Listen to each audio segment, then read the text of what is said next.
Hello guys, तो जैसा मैंने कि कहा था कि हम इस वीडियो में एग्जाम्पल के थ्रू जेड स्कोर को समझने वाले हैं। तो जेड स्कोर को देखते हैं पूरे एक एग्जाम्पल के थ्रू एक्सप्लेनेशन कि जेड स्कोर कैलकुलेट कैसे किया जाता है और उसका क्या यूज़ होता है। तो सबसे पहले अगर मैं फर्स्ट एग्जाम्पल की बात करूं तो if x is distributed normally with the mean of 100 and standard deviation of 50, the z value of for x equals to 200 is.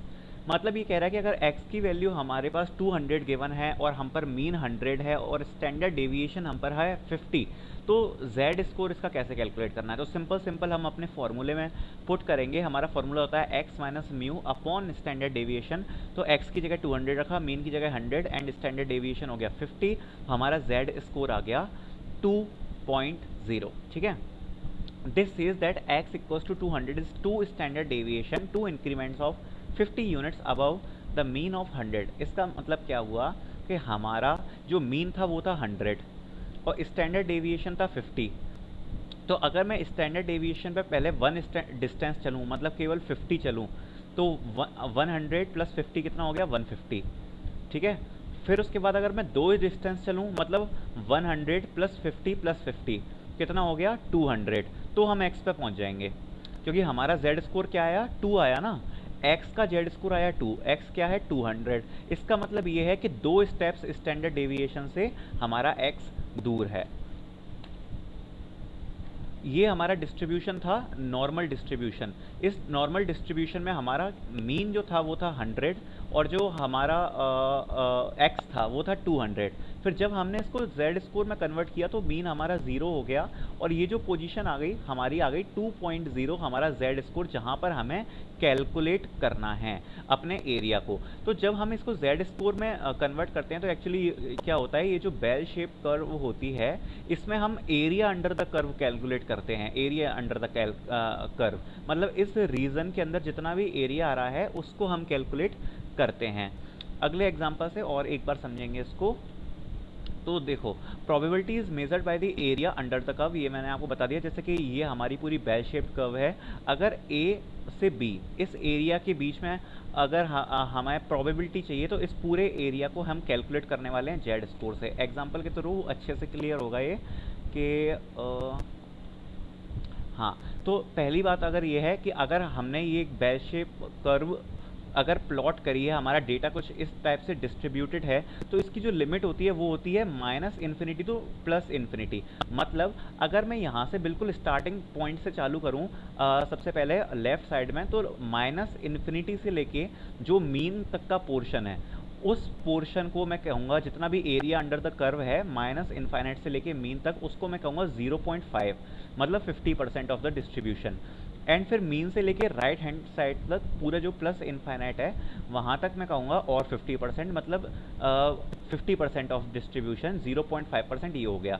अगर मैं टोटल करूँ तो ये कितना आएगा 1 आएगा। मतलब माइनस इनफाइनाइट से लेके अगर x की वैल्यू इनफाइनाइट तक देखूँ मैं बेल शेप कर्व में, तो वो 1 होती है 1। अब इस एग्जाम्पल के थ्रू समझते हैं कि हम कर क्या रहे हैं। अगर मैं कहूँ कि हमारा जो डेटा है हमें ये बताना है कि अगर उसका Z स्कोर 2 है तो कितना परसेंट वो डेटा कवर कर रहा है। ठीक है, क्या क्वेश्चन है, अगर Z स्कोर हमारा 2 है तो कितना पोर्शन वो कवर कर रहा है। तो इसका आंसर होगा 97%। 97.72 कैसे होगा, वो होगा Z स्कोर टेबल से। उसकी बात आगे करते हैं अभी। ये मैं बताऊंगा। एक क्वेश्चन देखते हैं सबसे पहले। क्वेश्चन ये है, let x represent the time it takes in second to download an image file from the internet. ठीक है, x टाइम है किसी भी इमेज फाइल को इंटरनेट से डाउनलोड करने का। ठीक है, suppose x is normal with the mean 8 and standard deviation of 5। अब इस क्वेश्चन को देख के आपको समझ में आ रहा होगा, ये कह रहा है कि ज़्यादातर जब हम डाउनलोड करते हैं वो इमेज इंटरनेट से तो उसका मीन 8 है, मतलब लगभग 8 सेकंड में डाउनलोड हो जाती है। एंड स्टैंडर्ड डेविएशन जो है वो 5.0 है। इसका मतलब है हमारे डेटा का जो मेन स्प्रेड है वो 5.0 है, मतलब 5 सेकंड ऊपर नीचे भी हो जाती है। अभी ये क्वेश्चन में ये पूछ रहा है कि आप प्रोबेबिलिटी बताओ कि जो हमारी फाइल है वो 8.6 सेकंड से कम में डाउनलोड हो जाएगी। ठीक है, मीन क्या है 8, स्टैंडर्ड डेविएशन है 5 और ये बोल रहा है कि प्रोबेबिलिटी बताओ कि 8.6 सेकंड से पहले हमारी फाइल इंटरनेट से डाउनलोड हो जाएगी। तो अब इसको कैलकुलेट करने के लिए हमें क्या करना पड़ेगा, हम इसको ऐसे अगर नॉर्मल डिस्ट्रीब्यूशन में देखेंगे तो इसको हम कैलकुलेट नहीं कर सकते इजीली। इसके लिए सबसे पहले हम इसको कैसे चेंज करेंगे, स्टैंडर्ड नॉर्मल डिस्ट्रीब्यूशन में।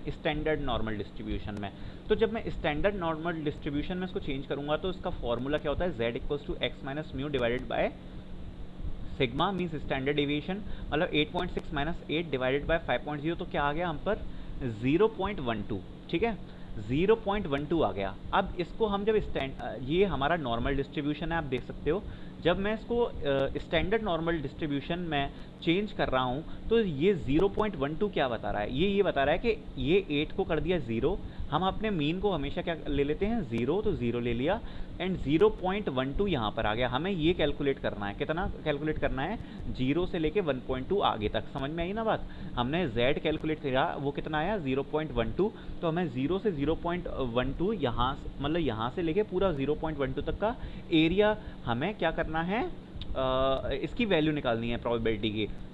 एक बार और क्वेश्चन समझो, क्वेश्चन में क्या था कि हमें 8.6 सेकंड से कम टाइम लगे डाउनलोड होने में, उसकी प्रोबेबिलिटी चाहिए। तो हमारा जो मीन था वो क्या था 8 से, और स्टैंडर्ड डेविएशन था 5, हमने जेड स्कोर निकाला तो वो क्या आ गया 0.12।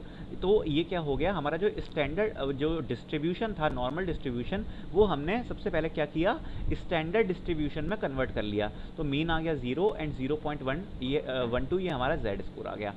अब जब हमें कैलकुलेट करना है इसको, तो हम कैसे कैलकुलेट करेंगे, हम कैलकुलेट करेंगे जेड टेबल से। आप चाहो तो गूगल पर सर्च करके एक बार देख लेना, ये मैंने गूगल से ही डाउनलोड करी है।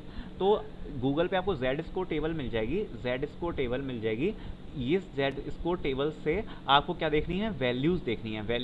ये मैंने केवल पॉजिटिव वाली डाउनलोड करी है, आप नेगेटिव वाली भी एक बार देखना। तो जब मैं बात करूं कि 0.12 हमें देखना है, तो हम अपनी जेड स्कोर टेबल में देखेंगे, ये उसका इतना बॉक्स मैंने जेड स्कोर टेबल का यहाँ पर लिखा हुआ है। तो सबसे पहले हम जेड स्कोर टेबल क्या देखते हैं, हमारा 0.12 आ गया, हमें इसकी वैल्यू देखनी है।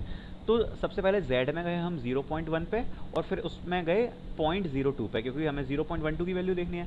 तो हमने देखी कितनी है ये 0.5478, बस यही वैल्यू हमने सीधे ली और यहाँ पर पुट कर दी, क्योंकि हमारा क्या आ रहा था z स्कोर 0.12 आ रहा था। तो हमें बस कुछ नहीं करना, इस z स्कोर की वैल्यू देखनी है जेड स्कोर टेबल से। तो हमने वैल्यू देखी तो वो थी 0.5478, तो वही हमने पुट कर दी। इसका मतलब ये हुआ कि 54.78% चांस हैं कि जो मतलब 54.78% प्रोबेबिलिटी है कि जो हमारी इमेज है वो 8.6 सेकंड से पहले डाउनलोड हो जाएगी, 8.6 से पहले डाउनलोड हो जाएगी। तो आई थिंक अब आपको थोड़ा क्लियर हो गया होगा जेड स्कोर इस एग्जांपल के थ्रू कि कैसे हमें स्टैंडर्ड नॉर्मल फॉर्म में चेंज करना है और कैसे टेबल से स्कोर देखना है। एक एग्जांपल और देखते हैं।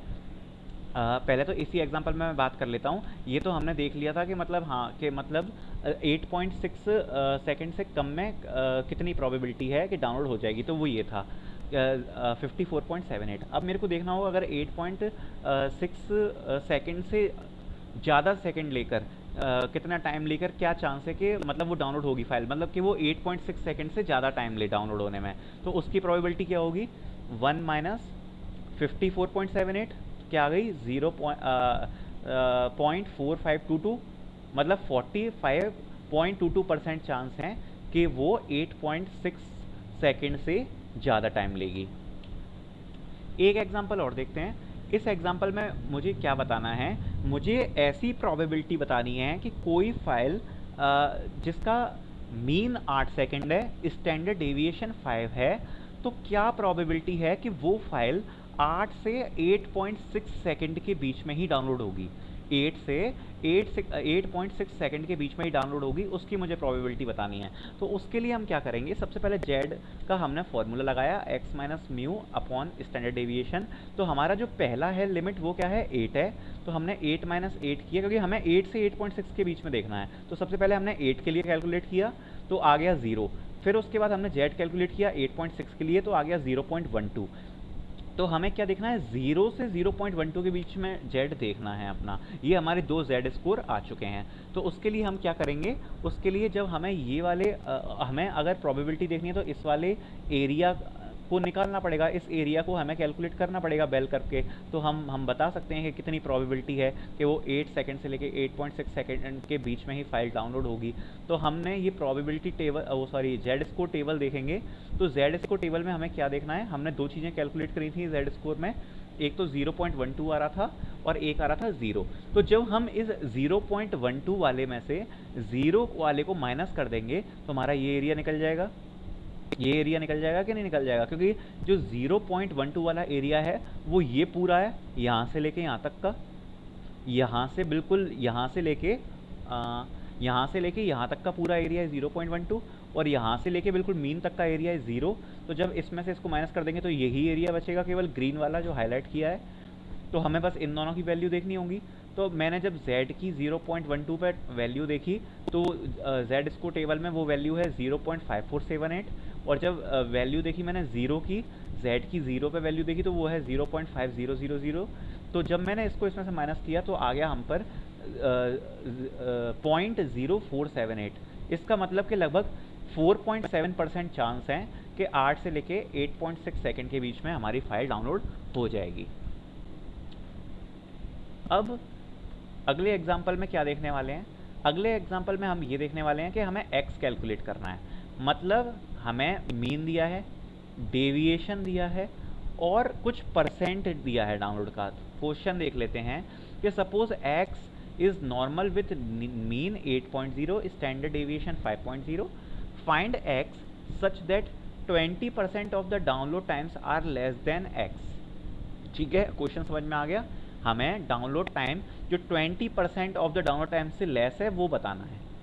ठीक, अब इसमें हमें क्या करना है, इसको हम कैसे कैलकुलेट करेंगे कि मतलब हम पर क्या क्या चीज़ दिया हुआ है। एक तो ये परसेंट बताना है कि जैसे हमारा जो मीन है वो कितना, इसमें क्वेश्चन में ये पूछ रहा है कि जैसे मीन हमारा 8 है और हमें क्या बताना है कि मतलब 20% ऑफ द टाइम जब डाउनलोड टाइम लेस हो वो कैलकुलेट कराना है। मतलब हमें ये वाला एरिया 20% का कैलकुलेट करना है, ये वाला कैलकुलेट करना है कि नहीं करना, क्योंकि हमारा मीन ये है और ये लेस देन डाउनलोड टाइम की बात कर रहा है 20%, तो ये वाला एरिया कैलकुलेट करना है हमको। तो उसके लिए क्या करेंगे, हम पर मीन है और डेविएशन है, जेड इसको टेबल पे सबसे पहले हम अभी चेंज कर ही नहीं सकते क्योंकि हम पर एक्स नहीं है, बट हम पर क्या है, ये 20% है। तो 20% को मैं लिख सकता हूँ 0.200000 ये लिख सकता हूँ मैं, और फिर इसकी वैल्यू मैं देखूंगा जेड स्कोर टेबल पे।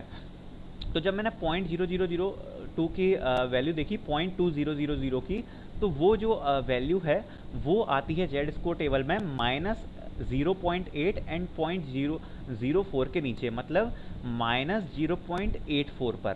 कितने पे आती है, -0.84 पर, क्योंकि फिर मतलब -0.84 की जेड स्कोर में टेबल में क्या वैल्यू है, 0.2005, मतलब लगभग इसके आसपास 0.2000 के।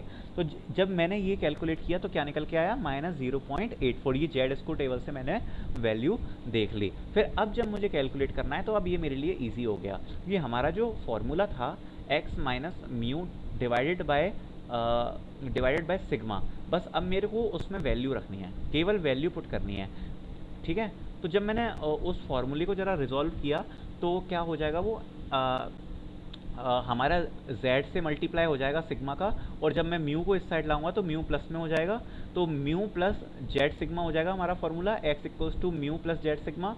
इसमें बस मैंने वैल्यू पुट कर दी, म्यू की जगह 8 और z की जगह -0.84 एंड सिग्मा की जगह 5.0।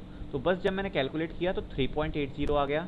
ठीक है, तो ये इसने बता दिया कि अगर हम पर मीन 8 है, स्टैंडर्ड डेविएशन 5 है और 20% लेस टाइम में अगर हमें देखना है तो वो क्या टाइम होगा, 3.80 सेकेंड होगी, 3.80 सेकेंड होगी। मतलब so 20% of the download times from the distribution with mean 8.0 and standard deviation 5.0 are less than 3.80 second. मतलब 20% टाइम ऐसा होगा जब हमारी फाइल डाउनलोड होगी 3.8 सेकेंड के से कम सेकेंड्स में। ऐसा 20% टाइम्स होगा जब हमारी जो फाइल है वो 3.8 सेकेंड से कम में डाउनलोड हो जाएगी। आई थिंक अब आपको ये क्लियर हो गया होगा, है ना। हमारा ये क्वेश्चन क्या था कि हमें ये बताना है कि 20% 20 के मतलब 20% टाइम हमारी फाइल कितने सेकंड से नीचे डाउनलोड हो सकती है। अगर मीन हमारा 8.0 है तो 20% टाइम हमारे फाइल कितने सेकंड्स से डाउनलोड हो सकती है। तो ये हमारा क्वेश्चन था, तो ये हमने Z स्कोर से कैलकुलेट कर लिया। सो इतने एग्जांपल्स काफ़ी हैं Z स्कोर के, इतना समझना मोर देन इनफ है Z स्कोर्स में। So thanks.